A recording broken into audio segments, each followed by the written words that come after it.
Recently, Graham and I were fortunate enough to get flown to Las Vegas for Joola's launch event. While we were there, we were able to sit down with Joola's CEO Richard Lee and ask him some questions about his company, USAP and UPA-A, and the current state of pickleball. We also asked about the new upcoming paddle, but you can expect that in my review tomorrow afternoon. I hope you enjoy. So we're here with Richard Lee at the launch event for the Pro 4. Thank you so much for having us and really appreciate you letting us sit down and have some of your time. Joola being such an established long-term brand, I know you guys started with table tennis. Really, what was the desire to get into the pickleball space? And I believe it was 2022. Yeah, we started into the pickleball space April 1st, 2022 with that April Fool's Day launch with Ben Johns or joking, retiring from pickleball and picking up a table tennis paddle.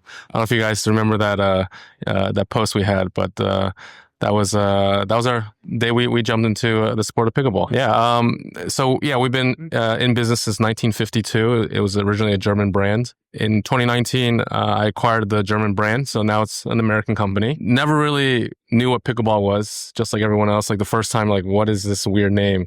But during COVID, I usually get exercise playing table tennis at our local table tennis club. So of course they're closed. And so I finally get a chance to try out pickleball. There was 4 new courts right behind our office that were just built. And the first time I go out there, we see these guys like playing at a fast pace right next to us. And, we go back and Google their names finally, and we find out that's the number 1 doubles team in the world. That was Ben Johns and Colin Johns. First time we go out there, we see them. Later, we find out that they live a mile down from where I live. They play table tennis at the club where I played as well. So it just intrigued me more. And I decided to learn how to play pickleball. I went down to my local Y and took lessons. Was buying every single paddle out there, learning about the sport, learning about the equipment. And I was like, you know what? I think I can make something better. So with my experience manufacturing table tennis products, I was able to come up with some prototypes, some designs. And my coach, Eric White, at the time, he said, yeah, let me try them out. He liked them. He's like, actually, I know Ben Johns. Do you want me to introduce you? I'm like, yeah, absolutely. So was able to let Ben try them out. He's like, they're pretty good. Like for your first prototype, gave me a couple ideas for some tweaks, met up with him in another couple months. And he was like, yeah, I could use these. So then he said, you know what, actually, I'm looking for a new sponsor. So, things moved fairly quickly. We signed Ben, and April 1st, that's when we launched. You mentioned when Ben kind of came on, you started having those discussions and he had some, input on some of those initial prototypes. How much feedback and obviously how much value as your great pro lineup, how much input do they have going into these new paddles, say with the previous Gen 3 and now with the new Pro 4? How much do you value that, and just how much say do they have when it goes into the making of these new paddles? Their opinions are extremely important to us. We don't prototype paddles until we get their feedback. We talk to them and we review their ideas, what's good, what's bad about the current paddles, and what they're looking for the next version as well. So we go way back into the product cycle, and we get their feedback before we start prototyping the next round. Today we're, talking to you about the new paddles, but the process starts, nearly a year before that, where we're already working with them on next year's product.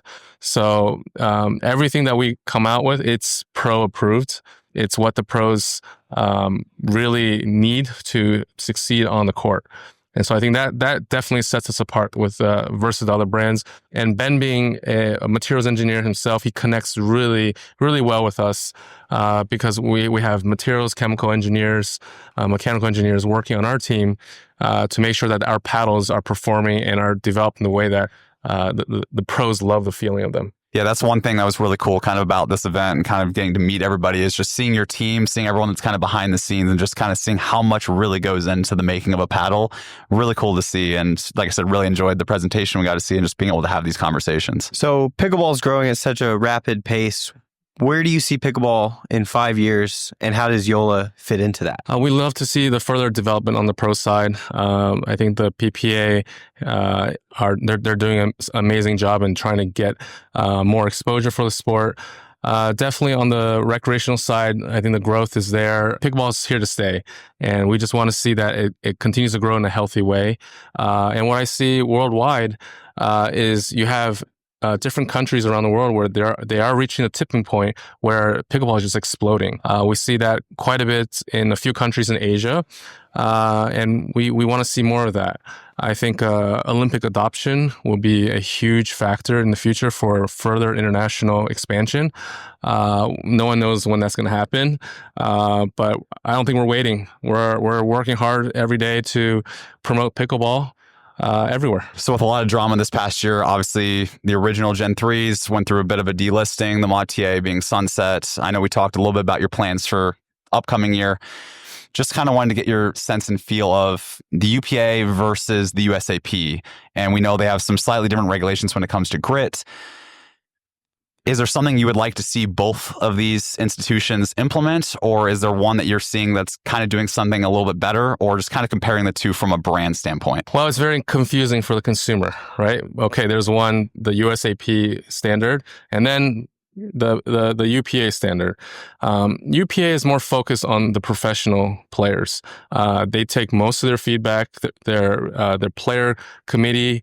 All that is more geared towards making sure that the pros have a level playing field amongst them.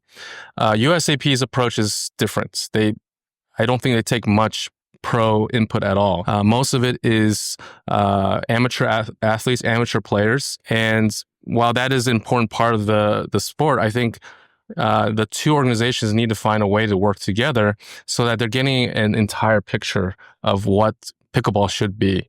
I think there's so many varying opinions, and we also have our opinions as well. But I think it's a difficult thing that they need to do to make sure that the sport is growing in the right way. We don't want to have all these conversations about no, the paddles are too fast, or people might get hurt. Like, I think these conversations need to be had. They need to be held together so that everyone's opinions are heard. What's some standards you think you would change if you could implement some rules into paddle regulations? Because, as you said, there is a lot of confusion for the consumer at the end of the day. Yeah, I think USAP's current rule book is a lot of question marks on how to interpret those rules. And as you can see in the past few months, there has been some more transparency. However, they still haven't updated the rule book. So, the question is, when will this rule book be updated so that everyone has a level playing field and they understand, hey, here are the goalposts for how you develop and design a product that can pass our certification. And with this new PB Core testing, it's actually not in the rule book still. So that is really confusing from a manufacturer standpoint.